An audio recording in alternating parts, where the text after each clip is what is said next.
Can Minnesota take lessons from other states when it comes to Capitol security? That was the focus of a panel that is in charge of oversight of that issue. Caroline Cummings is at the Capitol with the latest. Kind of makes sense. Look at others maybe, huh, Caroline?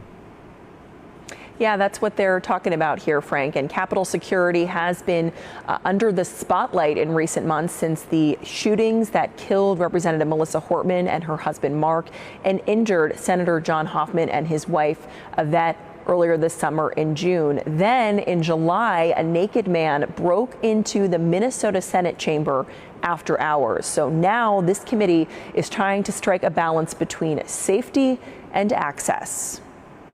The Minnesota Capitol building is just one of 15 on a 140-acre complex. All of it falls under the purview of the Advisory Committee on Capitol Area Security, which is tasked with oversight and making recommendations on upgrades. The goals of this committee. The bipartisan panel met Monday for its second meeting since the lawmaker shootings rocked Minnesota in June, and the first since yet another act of political violence, the assassination of Charlie Kirk, made headlines. If anything, it increases the urgency and importance of this work that this committee does and the recommendations that we will provide. They heard from national experts about what other states do when it comes to security in their Capitol buildings. In focus, policies on guns and metal detectors. According to the National Conference of State Legislatures, at least 30 states have metal detectors or bag checks before entry.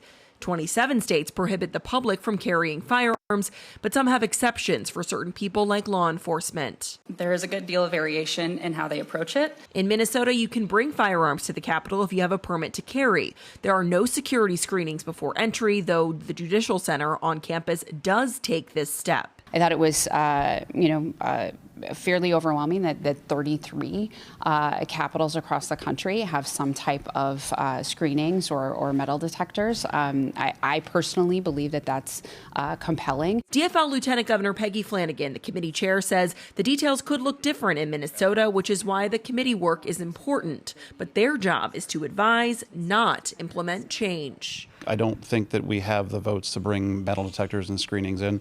There's a long way to go. I mean, this is the second meeting that we've had relative to this area of specific conversation, and I think that we want to make sure that everybody is well informed. This panel is expected to meet in additional Capitol Committee hearings later this year. And separately, there is a third-party assessment of Capitol area security that's being conducted right now, also expected by the end of this year. That comes at the request of the Department of Public Safety. Frank. All right. Thanks for the update, Caroline.